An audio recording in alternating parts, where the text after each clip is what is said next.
होशेय अध्याय 14।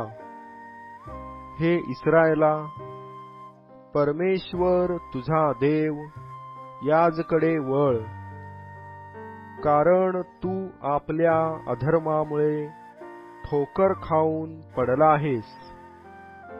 तुम्ही शब्दानिशी परमेश्वराकडे वळा, त्याला म्हणा, आमचा सर्व अधर्म दूर कर, कृपेने आमचा स्वीकार कर, म्हणजे आम्ही आमच्या वाणीचे फळ अर्पू।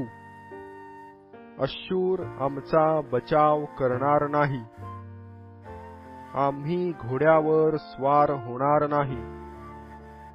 आमच्या हातच्या कृतीस, आमच्या देवा, असे यापुढे आम्ही म्हणणार नाही, कारण तुझजवळ पोरक्यास दया मिळते।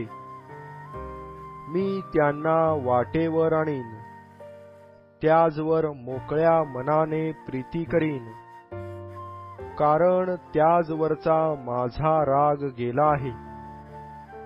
मी इस्रायलास दहिवरासारखा होईन, तो भूकमलाप्रमाणे फुलेल, लबानोनाप्रमाणे मूळ धरील, त्याच्या फांद्या पसरतील, त्याचे सौंदर्य जैतून वृक्षासारखे होईल, त्यास लबानोनासारखा वास सुटेल। ते परत येऊन त्याच्या छायेत राहतील, ते धान्यासारखे पुनर्जीवित होतील व द्राक्षीप्रमाणे फळ देतील। त्यांची कीर्ती लबानोनाच्या द्राक्षारसासारखी होईल। एफ्राईमाला यापुढे मूर्तींशी काय कर्तव्य आहे? मी तर त्याचे ऐकून त्याजवर लक्ष ठेवीन। मी हिरव्यागार सरूसारखा आहे, मजपासून तुला फळ मिळते। जो कोणी शहाणा आहे, त्याला हे समजेल, जो कोणी समंजस आहे, त्याला हे कळेल।